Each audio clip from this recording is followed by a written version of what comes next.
It's super easy just to do this.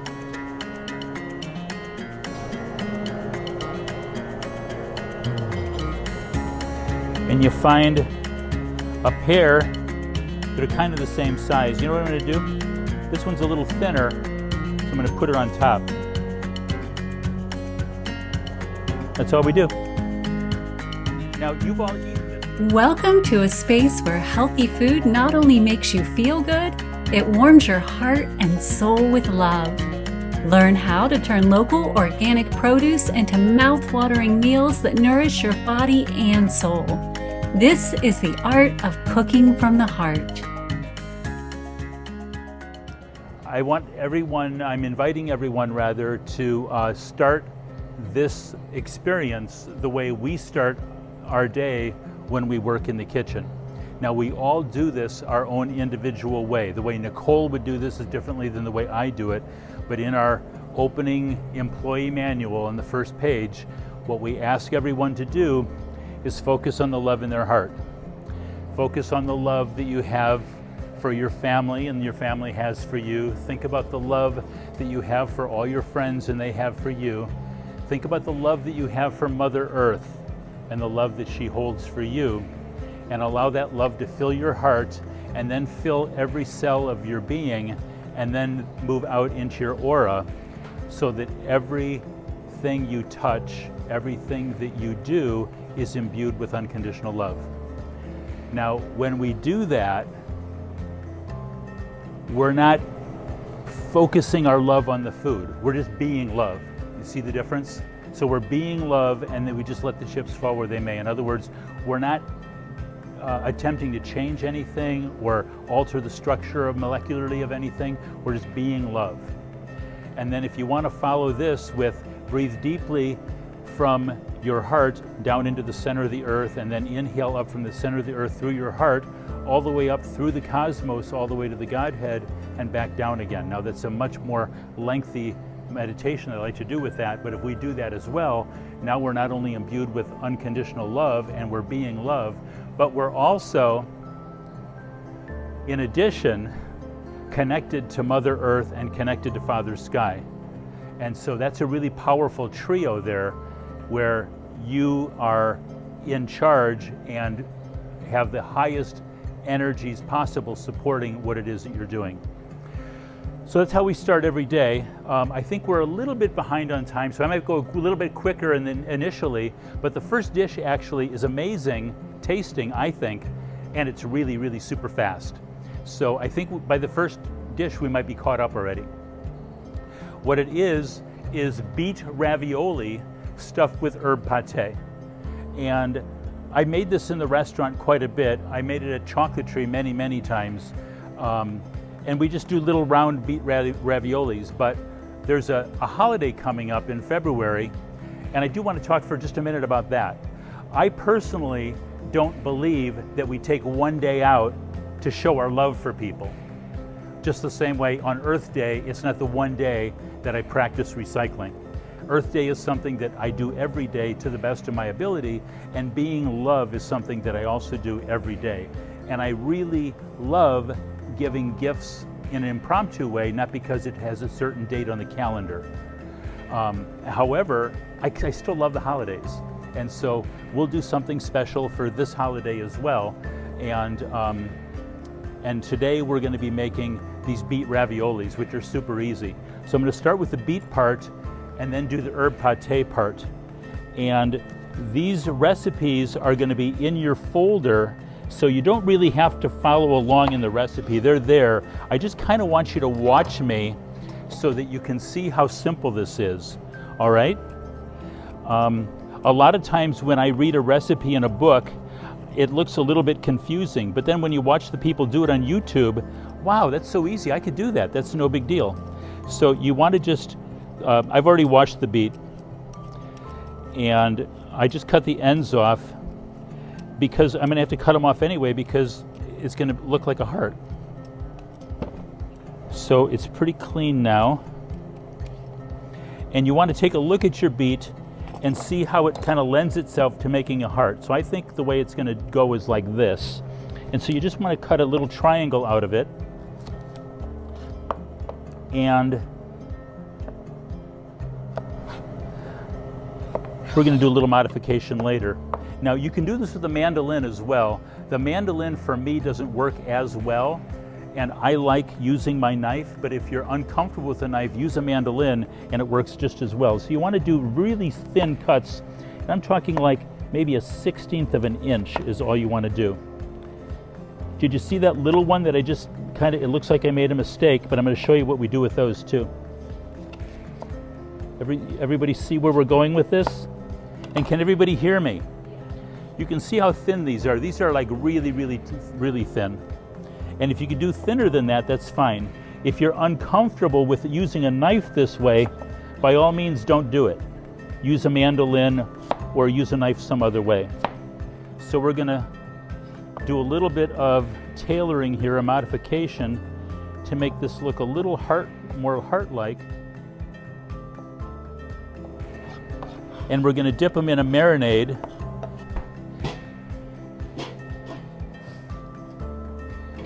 These are the ones I did last night, so I'm going to actually pull those out first. Are you all okay with that? These are really messy, as you can see. So I don't like using gloves when I'm cutting, but in the restaurant I do. But for this, I'm not going to. I'm going to cook for you here like I'm cooking at home. But in the restaurant, I use gloves, even though I don't like it. But for this, I'm going to put gloves on. So we're going to trim them up just a little bit. Oh, I can feel the love already, can't you? Can you explain what the marinade is that you're putting? Thanks for asking that. The marinade is balsamic vinegar, a little bit of apple cider vinegar. I put a little bit of truffle oil in there and a little bit of olive oil. Now, if you don't have truffle oil at home, it's not mandatory. I just happen to have some actually, and I thought it would be nice. And so I want to tell you all that none of these recipes are really set in stone. If you want to put a different flavored oil, if you make your own rosemary oil, for instance, you feel like that's a nice accompaniment, which I think would be fabulous with red beets, then go ahead and do it. One of the things we talked about last time is the difference between a masculine form of cooking and a feminine form of cooking. And the masculine form of cooking is you take a recipe that you want to create and you copy down that recipe and all the ingredients, and you go to the grocery store and pick up all the ingredients and you take it home and you execute the recipe perfectly. The feminine way of cooking is you open up the refrigerator, you look inside and see, okay, I'm going to make something out of spinach, carrots, sea moss, and tomato paste, because it's what I have on hand. Does that make sense? Either way is fine. It's not like one is better than the other, and most recipes, quite frankly, are a combination of the two. But when you take a recipe and then you follow it precisely, that's a very linear masculine way of doing it. There's nothing wrong with that. However, cooking to me, when it's the most healthy and the most enjoyable, is when you use organic, local ingredients. And so maybe red beets aren't in season, but maybe carrots are, or parsnips are, or golden beets are, or some other root vegetable that you can, or potatoes are, that you want to have fun with. So keep that in mind, that all these recipes can be adjusted for your own particular situation and needs. Has anybody ever cooked while they were camping? That's what I'm talking about. You just deal with what you can deal with while you can. These were marinated overnight, and when you have that much acid in a root vegetable, or actually most vegetables, the acid actually cooks the vegetable. It's not cooked in the way we normally think of it as far as heat, but it's cooked chemically. Like ceviche is actually a cooked dish, but it's not cooked with heat, it's cooked with lime juice. And so actually these beets are cooked. They're, as you can see, they're much flimsier than these are. These are still pretty stiff because they haven't been in the marinade. And so these not only take on flavor, but they soften up quite a bit. So I'm going to take a few of these out and just pat them dry, which seems a shame because I'm going to lose some of that great flavor. But that's the way we do it. And they don't have to be perfectly dry because, again, there's a lot of flavor in these juices.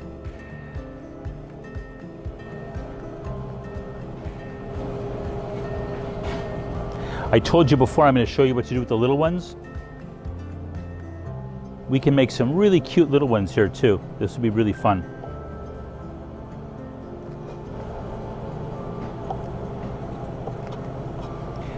These are fun little garnishes.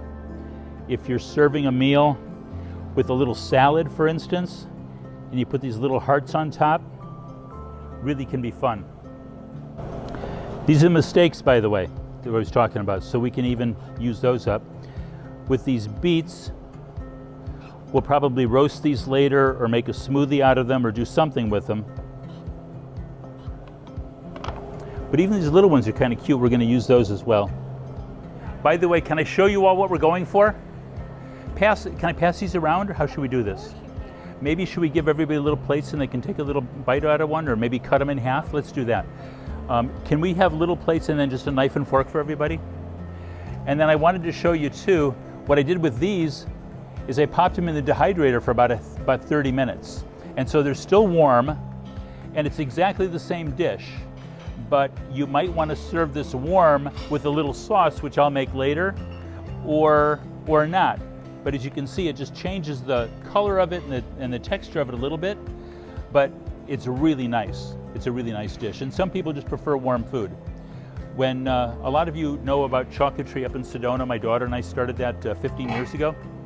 When we first opened, it was a 100% raw restaurant. So we did a lot of this stuff there. And our very first Valentine's Day, this is what we served there. If you don't have a dehydrator, what do?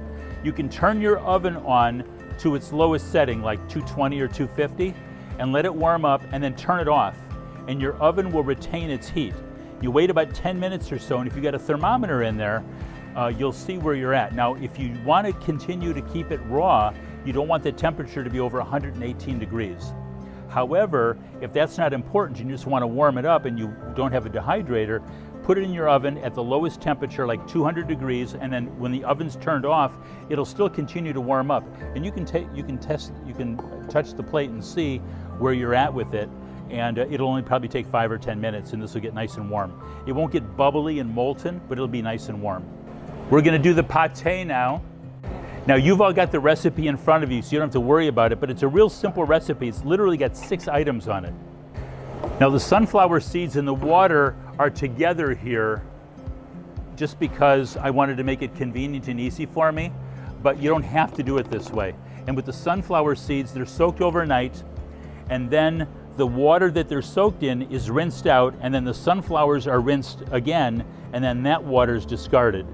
And the reason for that is, you probably all know, but maybe some of you don't know, that when you soak a seed or a nut, it goes from being dormant when it's dry to actually being a live, active food. And one of the things the seed does immediately to protect itself from pests is it puts out a toxin.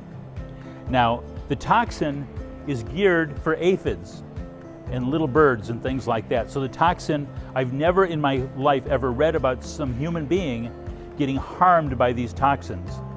But I eat a lot of soaked nuts and seeds, and I don't want to eat them myself, even if it's just a tiny bit, and I don't want you all to eat it. So we always soak the nuts and seeds, discard the water, rinse them again and discard that water, and then the water that you saw in here was the 3rd brand new reverse osmosis water.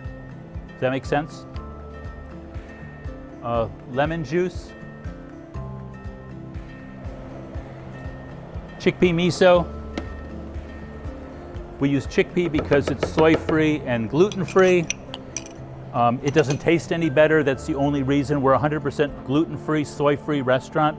We're also 100% organic. You can get it at natural grocers. Little salt and garlic, right? Now it says garlic cloves, and we put ground up garlic in there, but you all forgive me, right? And salt. I think I'm there, right?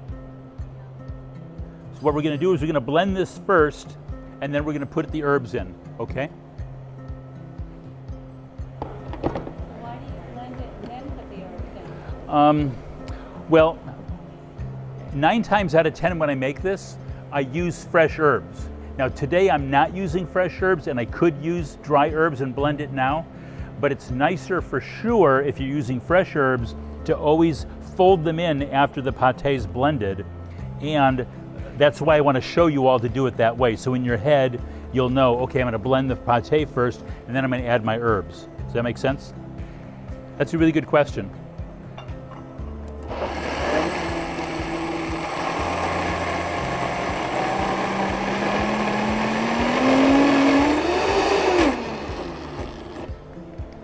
You might have to work it a little bit. That's where we want to be right there. Everybody have a Vitamix at home or something like it? If you don't have a Vitamix, a blender will work. It'll just take a lot longer. These are the best.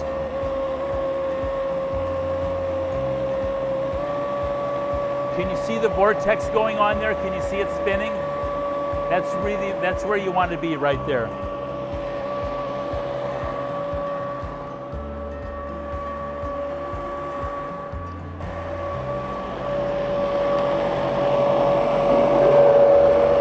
Now when I put this in, it's probably going to gunk up.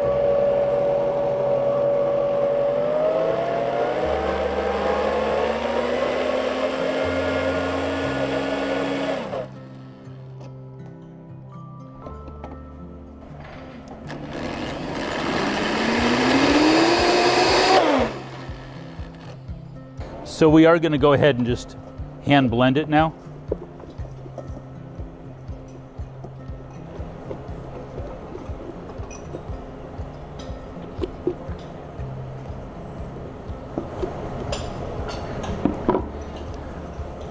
One other thing, if you're doing a large batch of this recipe, it works better in a large batch. When it's a smaller batch like this, when it's kind of stuck in the bottom here, your stuff is more difficult to mix. It can be done, but it's more difficult. Okay, so we're there. Beautiful. Now, if I were doing a couple hundred of these, I'd get out a piping bag and I'd start piping along because it's much quicker doing it that way.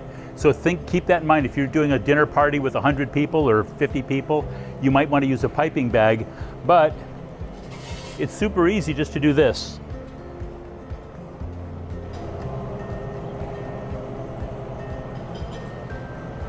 And you find a pair that are kind of the same size. You know what I'm going to do? This one's a little thinner, so I'm going to put it on top. That's all we do. Now, you've all eaten this, right? Have you all had a bite of this? It's really good, right? And you saw how long it takes to make. It just takes, what, 10 minutes or so? The other thing I love about this recipe is I like when I have guests to make food that I can keep in the refrigerator so I can actually enjoy the party myself. And so this is one of those dishes that you go ahead and make this in advance, and like that was made about an hour and a half ago, and it's fine, right? You've never seen this on a menu before, right? But it's super easy, like why not? How long does it stay in the dehydrator? It depends on where you want to go with it. You can actually get them completely dehydrated like food for the astronauts going to Mars, if you want to. Now, and then think about it, you might want to put those on a salad instead of croutons. Or you might want to, what else? Pack them in your lunch or a kid's lunch or something like that where it won't get messy. This, I probably wouldn't put this in a lunch because it's probably going to get messy or squished or something's going to happen with it. But you can dehydrate them to the point where it's solid and then it's more crisp, but the flavor is amazing. Yeah, the whole thing put together goes into the dehydrator. And so you can see it's a little bit crispy around the edges. It only took maybe half an hour, 40 minutes. So if you kept it in there for a couple of hours, it would be completely dehydrated or very close to it. And then what you would want to do if you want to go for the full dehydration is after a couple of hours, just flip them over and do it for another couple of hours. Take the Teflon sheet out so you just get the mesh sheet, and then you're home free.